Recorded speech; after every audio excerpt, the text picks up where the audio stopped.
I've been told I can't talk about beavers in every other episode of this podcast. So, what does a beaver believer do? Talk about beaver adjacent content, like watersheds and springs. This year, I've had the pleasure of learning a ton about springs in the Southwest, and we've had a few episodes with experts and enthusiasts around watersheds, springs, and you know it's coming, beavers, and even otters. Today, I spoke with Christina Selby, creator of the Springs of the Southwest project, and found out what it's like telling the story of the Southwest's disappearing biodiversity hotspots. Stay tuned. This is a great one.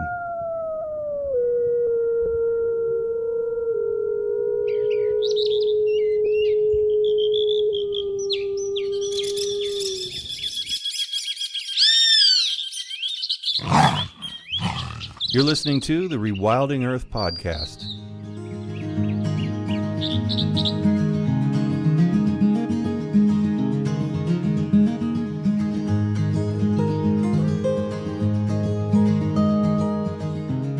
Christina Selby is a conservation photographer, filmmaker, and science writer who uses multimedia storytelling as a powerful tool to share the beauty of the planet and motivate others to act on behalf of nature. She uses aerial, macro, landscape, underwater, remote camera, photojournalism, and any other technique required to tell engaging stories that speak to our shared need for beauty and connection to nature. Her storytelling focuses on remembering who we are, what we can be, and our place in the world as caretakers.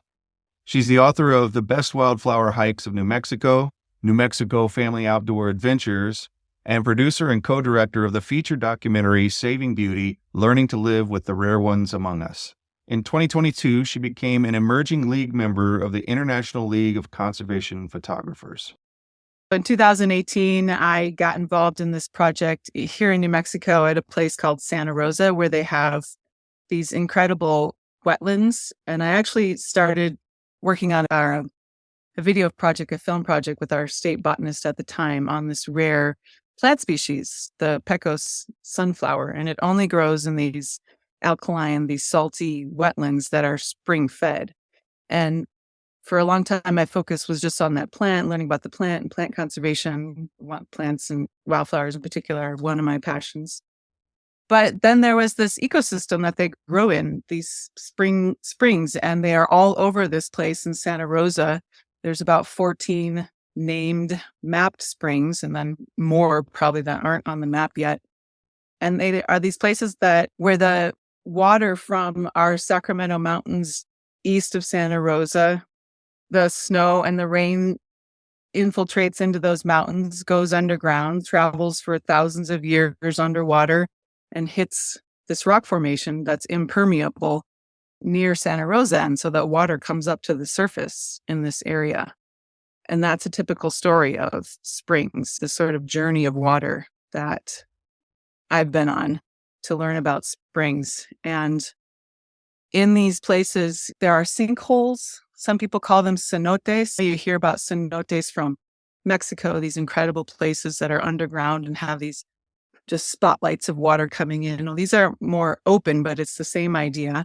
And so the springs are coming up from under the ground and creating these sinkhole lakes.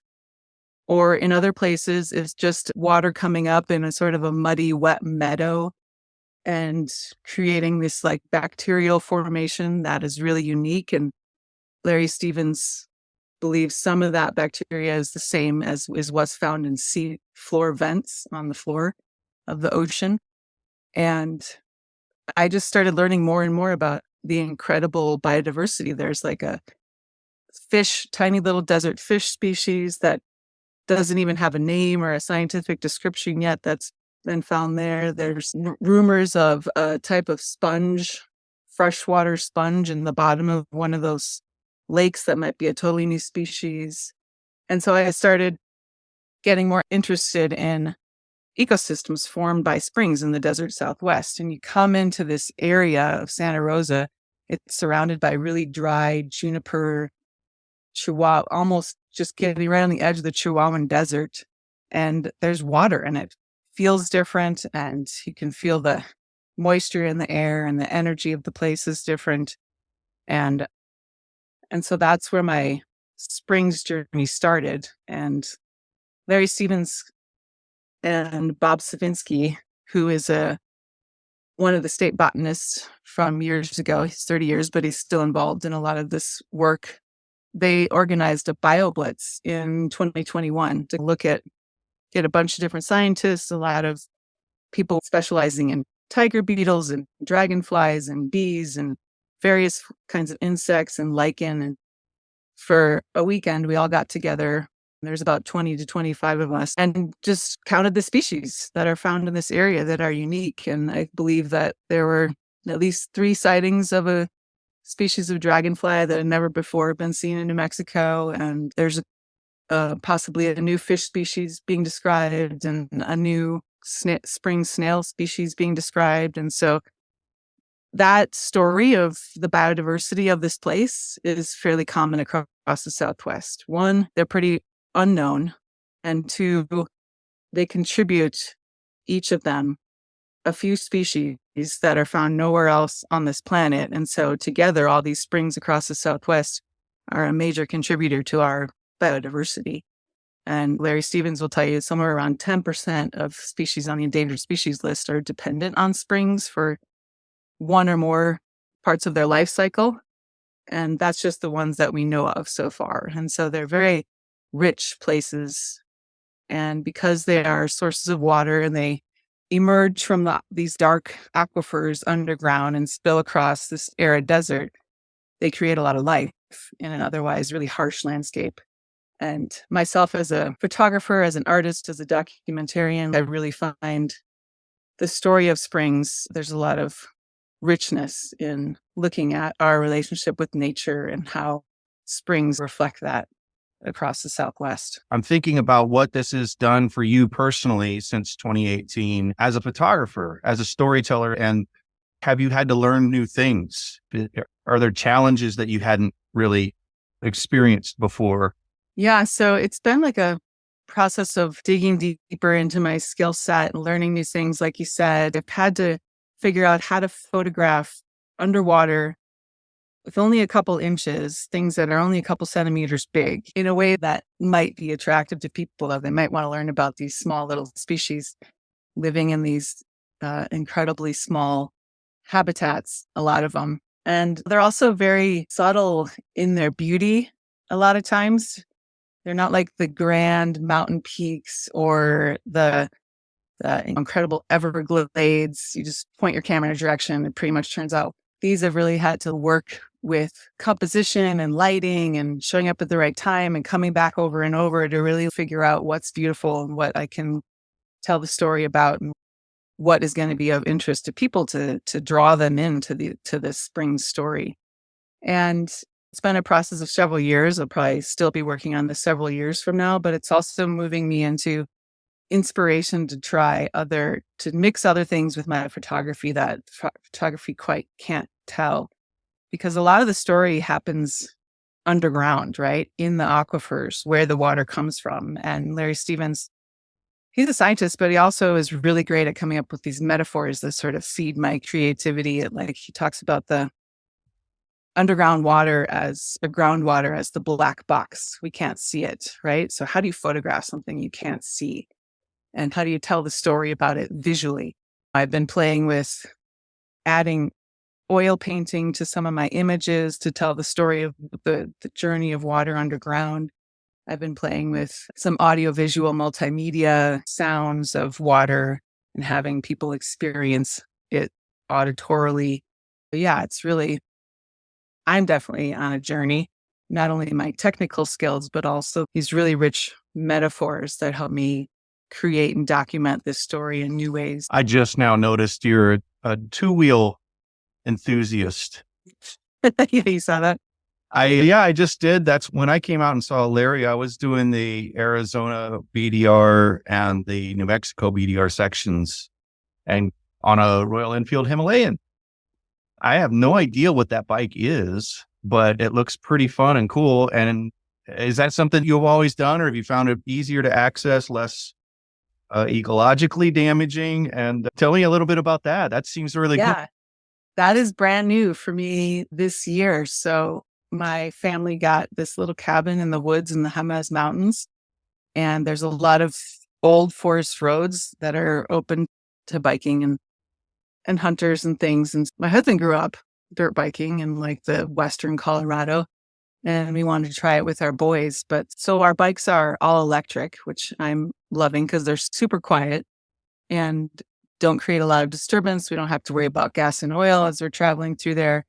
And I was inspired by when we go to my cabin, we have to drive through Abiquiu every year. And I'm always seeing this picture of Georgia O'Keeffe on the back of a motorcycle going out to Yeah. do her paintings and exploring New Mexico. So, okay, she can do it. I'm going to try this. I'm going to try bringing my camera gear, going on. There's just so many places you can go. I love hiking. I love backpacking. I can backpack all day long out there. But with age, I don't mind having a couple wheels under me that are quiet and fun too. Yeah. I think it's pretty cool. Your bike is pretty cool. I've never seen one of those before. Yeah, it's got these really fat tires, so it's nice and cushy and comfy for me riding it. And it's been a lot of fun to learn to do that. And there's a lot of springs in the Jemez, and they're often really remote, as you probably experienced, similar to the Mogollon Rim. I read a few statistics. There's probably 30,000 springs from California to West Texas, another 25,000 in the state of Nevada alone. But they're all these tiny little isolated islands. And so unless it's a complex, like I was describing in Santa Rosa, and Ash Meadows National Wildlife Refuge in Nevada is another large complex of springs where there's a bunch of springs concentrated in an area, but mostly they're going to be half mile, several miles apart. And so I'm definitely looking forward to getting on the bike and seeing more of the springs in that area and possibly using it in other areas that I can go to. It was probably the 90s when I realized that different people, depending on their interests, can have a different map in their mind of the same landscape. And when I realized that, I can't remember the name of the group, Wings something, took us on a trip from Albuquerque down into northern Mexico for a story that was being done by High Country News on the work for Sky Islands. And I just realized then the map for somebody who flies is completely different. Your gas stations are at little airports that nobody even sees or hears about. If you're a car person, if you're a motorcycle person, if you travel in different ways, you start looking at maps differently. If you study different things, you start thinking about places differently. And I imagine the map in your head for the places that you love and that you've studied most closely looks like it's very spring specific. Yeah, absolutely. That's an interesting way of thinking about it. And just talking with a friend of mine about the mythology of maps and how each of us has a different map in our head. And I think each conservation photography project I take on gives me another way of exploring the world. And for springs, I'm often traveling in areas of the Southwest that nobody else is going to. Big ranches, large grasslands in Southeast New Mexico, little pockets of the Mojave Desert way off the beaten path.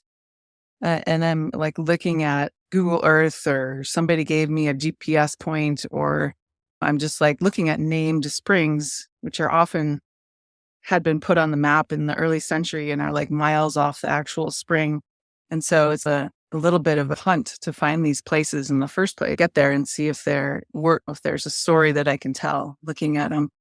And so I've been across the Southwest from Western Texas to Nevada, and I haven't gotten so much into California or down into Mexico yet, but I'd like to do that a couple times, 2 or 3 times now, putting 1,200 miles each way on the car, finding these springs, meeting up with scientists, and it's showing up in the La Salle Mountains, which are arid mountains of Utah, and dropping into a little spring on the side of a mountain and sitting there for several hours and enjoying 35 different species of migratory birds using it. And so I have this map in my head, and then birds have the map in their head, and they know where each spring along their migratory pathway is, that they can stop and rest and refuel and find food and find the water they need. And so the animals, the mammals, terrestrial mammals, the big animals also have a map in their head of where the springs are. I have a remote camera set up in the Sandia Mountains on a spring there. And so far I've photographed black bear, several kinds of hawk, mountain lion, many, many turkey, and smaller things like squirrels and ringtails and all kinds of birds coming to use this teeny little spring. And the ecosystem isn't more than 500 feet before it gets absorbed back into the ground. But they all know where the spring is and they come there to use it. And so it's a map that this project and this map has really connected me to the Southwest in a new way and gotten to know how a little bit, I think, of like how birds and mammals and small insects see the landscape. Biohabitats is proud to sponsor this episode of the Rewilding Earth podcast during the UN Decade on Ecosystem Restoration. And always, Biohabitats applies the science of ecology to restore degraded ecosystems, conserve habitat, and regenerate the natural systems that sustain all life on Earth. Ecological restoration is positive action that you can take and support today. It's also incredibly rewarding and a lot of fun. Learn how you can get involved in the UN Decade on Ecosystem Restoration by exploring the links and extra credit at rewilding.org/pod. So if you, for thousands of years, have an instinctual memory of a way to go north and south or to migrate in general, and you have your little rest stops, talk about the importance of their map remaining the same and us not adjusting it by ruining a spring or a piece of a watershed that's so vital. It may be tiny, but it means everything to migratory birds. Yeah, exactly. So on the one hand, over thousands of years, some springs have remained permanent. It depends on the water, their source water. If some springs have source water that is really deep aquifer, it's been there since the last ice age, or it was formed there in the last ice age, and that water is still coming to the surface. Other springs are more kind of a flash in the pan. They're going to have water after a big event, a big rainstorm. So these animals, while they depend on each spring, they can be a little bit adaptable to changing their course a bit. But what I find really fascinating about these springs is Larry Stevens will tell you that they are one, if not the most endangered ecosystem in the arid Southwest. But on the other hand, they're also one of the most resilient if that aquifer remains intact.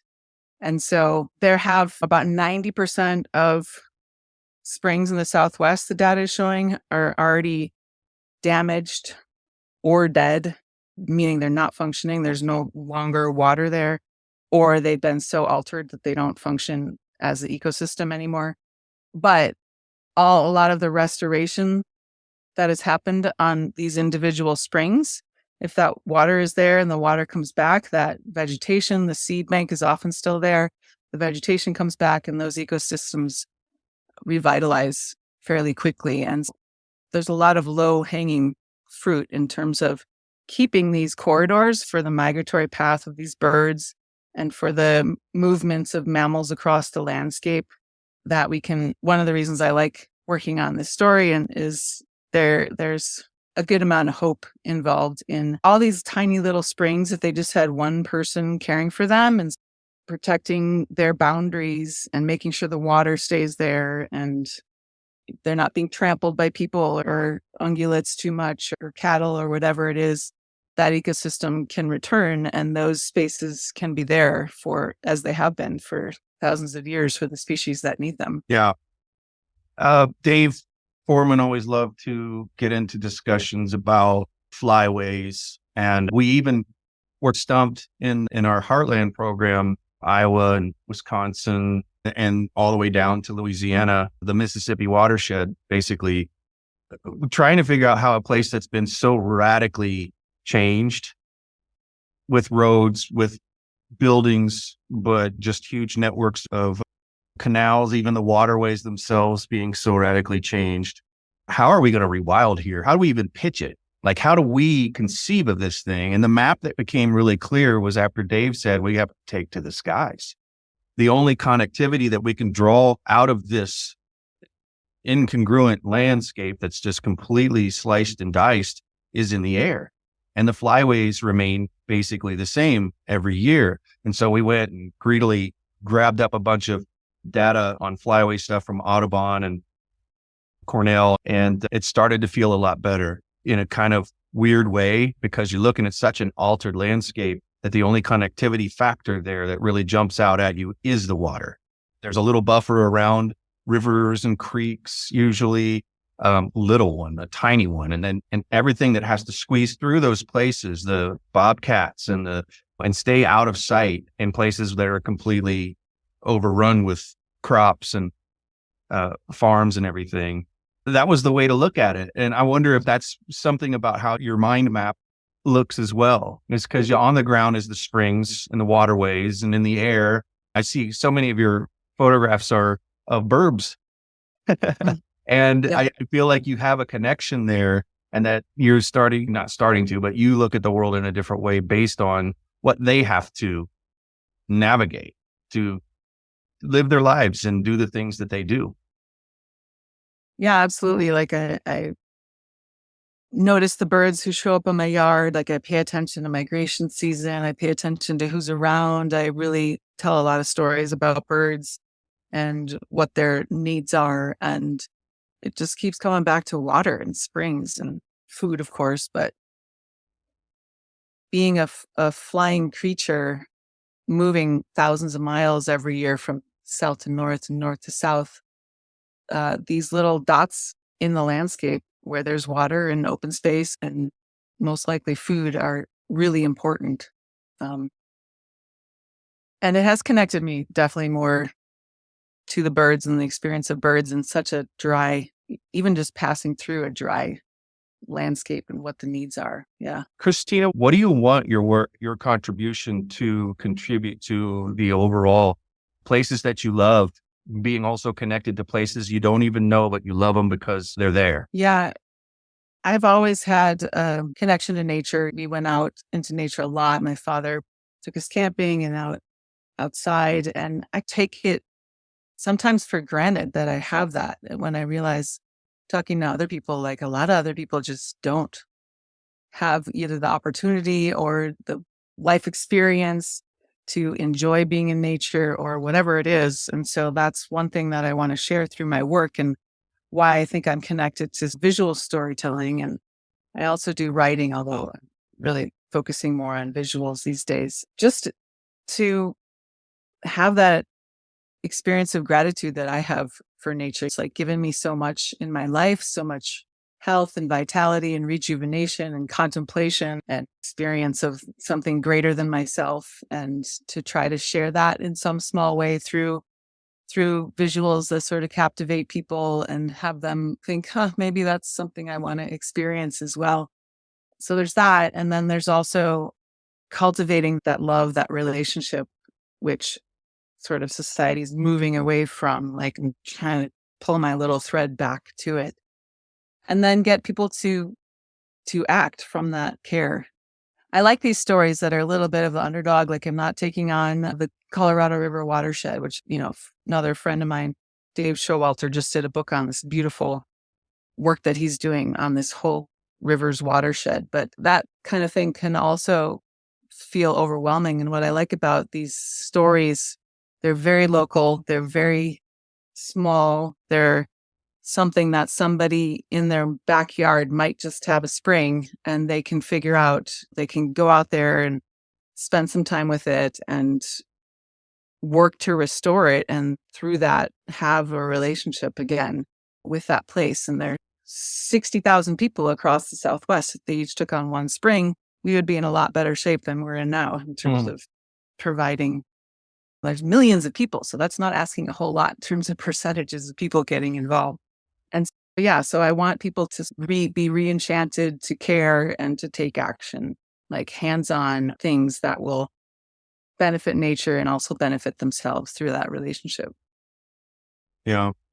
Your medium, the age-old thing that I'm sure that you could do with never hearing again, but a picture being worth 1,000 words. I disagree with that. I think it depends on the photographer and the subject. And for me, at least, the main picture that you have for your 8/28/23 post, 7 locations for wildflower photography in New Mexico, there's a difference there.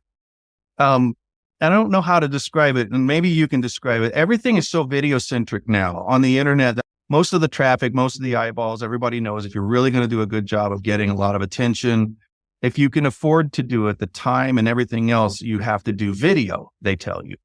But I really like photographers. There's some people that I follow who are on YouTube that record their travels around the world, and it's completely a video format. And a picture like yours, if they even came remotely close to taking one like the one I'm talking about, would fly by in 10 seconds or less, or 5 or 2 seconds. But your medium slows people down, in my view. And it makes me, I could sit and look at this photo for quite a long time and listen to the story it's telling me before I even get into what you have to say about it yourself. What is that all about? What draws you to that? There's a lot of ways to tell stories, and this is the one that you've chosen. What is it at its core for you that works so well in the way that I'm trying very poorly to describe for me? Yeah, I think you've hit on a lot of photographers who are trying to tell stories and get people engaged, a challenge that we're up against. There's millions of pictures posted on social media and the web every day. And so we're competing for eyeballs with every Joe Schmo's image. But what I think a lot of us are really focusing on is we're not just snapping pretty pictures. We're telling a story, whether that's through one image or a photo essay of 20 images. And I've dabbled in video, and I appreciate video and the power of that as well. But there's something sort of contrary about a photograph these days that, like you're saying, just when you can really grab somebody's attention with it and have them pause for a moment, that goes against this constant like flipping through everything digital all day long and moving at such a high pace. It's maybe a stepping stone to actual like the pause, the longer pause and the longer moment of quietness and stillness we need to really appreciate this beautiful planet that we live on. So maybe video is like a first step there, and then if photograph slows you down even more, and then maybe you'll be a little bit more open to the actual experience of it. And I don't know, maybe we're becoming old school as people who still enjoy stills and photographs, but there's something that medium has its own power in its own right, and I think will endure for whatever direction that we go on. So I'm also interested in actual reels, presenting my photography in actual spaces. I have an outdoor photograph exhibit on another topic at the Botanical Garden where people are walking through trails and they see the photographs and learn a little bit as they go. And so combining photography with the actual place that it's telling the story about is a big interest of mine. And engaging people not in the digital environment, I think photography can still be really powerful. Yeah, it's sad that the noise is so noisy. And people would probably almost always have a better experience if they found storytellers like you and were able to slow down and be thankful for an experience they weren't even looking for, because everybody wants more, faster. I want more. I want to consume content. And that's not really what you're trying to get people to stop or lower that threshold of being satisfied to just slow down. And I always really appreciate that. I don't know if there's very many people who talk to you about those things, but we are out here and we really appreciate photographers and storytellers like you just for that very reason. It's just meditative to get away from all the crazy noise and slow down. So thank you for all the work that you do just for that. And I think a lot of conservationists really need to pay attention to more, or are trying to find out what it's going to take we have to live in that world. If we want to get attention for our organizations and things like that, we have to be on social media in some way, or that's just where the eyeballs are, for better or worse. But placing ourselves in that environment, that's not really a natural place for us, our kind of people who really talk a lot about peace and sitting in place and just listening to the wind for an hour. That's not something that most of the people who use the internet think about or do. So their world is a little abrasive for us to be in. So yeah, I think it's still worth it. And I think if this turns old school, or if people think of it that way now, When they reach a personal crisis moment where they're just overloaded, they're going to always gravitate back toward this kind of stuff. I think. I hope they do. I hope they know it's available when they're really lost in all the noise. So that's why we want to highlight artists like you as much as everyone else that we talk to on this podcast, just for this many reasons. But for me, this is one of the big ones. Yeah. And I don't want to, there's a lot of value in what some people, I have some very good friends, photographers that are 20 years my junior and doing some really interesting stuff online, even with like little dance videos for conservation, which is very cool. I like that stuff as well, but I feel I can engage that sometimes. There are artists and people whose strength is just like helping people again slow down and connect and be more real with each other and be in this incredible nature that we're actually talking about being in and having an experience that would change their life. So I appreciate that you also see the value in both of those things. What's the thing that you want people in the Southwest particularly to know about the work that you do, the things that you focus on, the springs, the water, the birds, whatever it might be? But what you have a platform, let's pretend like you're on a platform that can talk to everyone in the Southwest and people in DC and the State House. What do you want them to know? What is so special about what you've seen, what you've learned, and what you love? The Southwest is such an incredibly beautiful and unique place.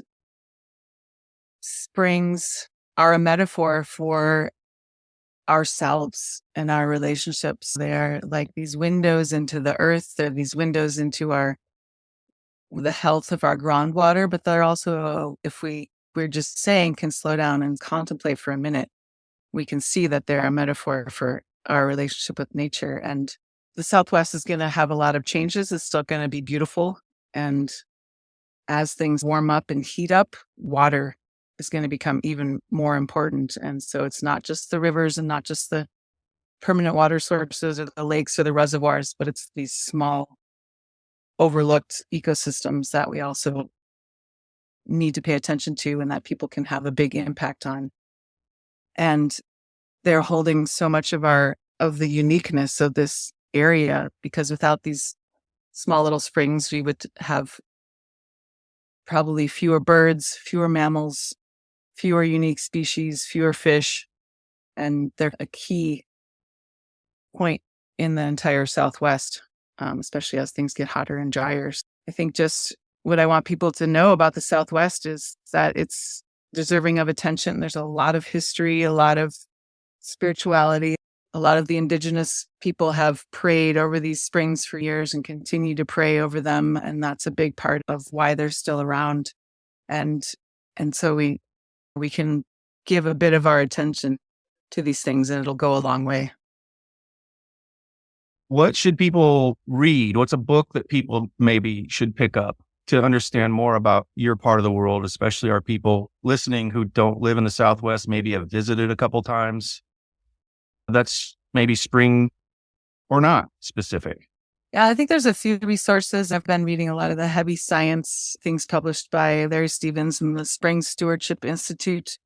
There's Arid Land Springs is just a collection of different science on these springs. He also published a handbook on their restoration. I think instead of reinventing the wheel, just go to that website, Spring Stewardship Institute, and there's so many resources there. But then there's also writers like Craig Childs writes beautiful, captivating essays about water in the Southwest and its importance.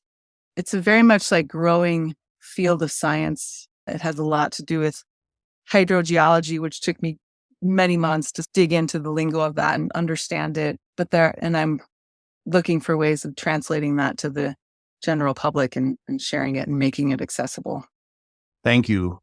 I also appreciate people who do that, people who can translate, because it's difficult running around with people. Dave Foreman was really good at bridging that. He didn't have that heavy duty science background, but he could hold a conversation with Michael Soule and Reed Noss and anyone else on the finer points of conservation biology and biogeography. And it was amazing to see, but it was amazing because it's so rare for people to be able to help in that way and to be a bridge between the guys who get really into the weeds, in my opinion, because I'm not a scientist. Yeah, absolutely. And people more like me who need to, what'd you just say?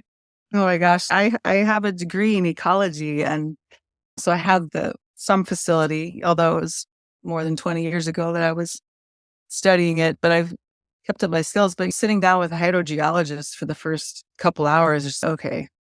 Let's start over again. Describe this one word to me. Let me figure this out.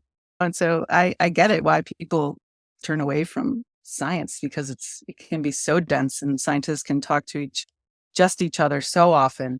So I appreciate a person like Larry Stevens has more facilities speaking to the public, but a lot of scientists aren't trained to do that. And so it's one role that I play, translating very dense work into something that people can understand and feel into and understand the world better. All of these guys, if they're really into what they're doing and they're providing really good research and things, you don't want them to stop and become a great communicator. That's going to slow them down from doing the great work that they're doing. But without somebody to translate all of that stuff into something that people can, understand who aren't pursuing a scientific degree or anything, it's really vitally important. So there you go. You're the beaver of the information ecosystem storytelling, whatever. It's a working title. Perfect. I'll take it. All right, Christina, thank you so much for taking the time to do this. Thanks for having me and for your interest in these tiny little beautiful ecosystems, and hope more people get involved. Thanks for listening to the Rewilding Earth podcast. We do what we do because of you.